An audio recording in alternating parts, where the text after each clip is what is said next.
Ito yung klase ng plants, mga kamaster. Ito yung plants, mga kamaster, na ibang klase ito. Plants type ito, mga kamaster. Lagay natin dyan. So yung sukat niya, mga kamaster, 30. Pero yung ano ng mga yung ano ng water closet, mga kamaster, cheese lang. Kaya ganito yung pag set up nito. Ayan. Ayan, mga kamaster. Okay, abangan natin, mga kamaster, pagkatapos natin mag-install ito, mga kamaster. Hirap po, mga kamaster. Ayan. Tigas.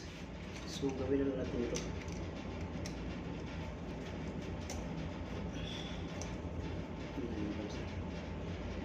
Ito yung Phillips screw. Kasi masakit yung kamay natin pag ano pag magkikpi tayo. So ang gawin natin, mga kamaster, ano lang natin ang lens,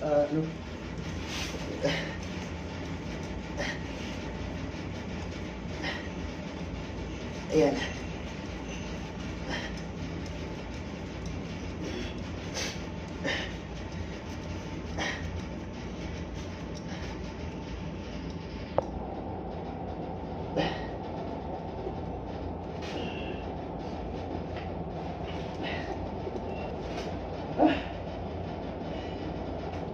Thank you for watching, mga kamaster. Tapos na tayo pag-install ng water closet.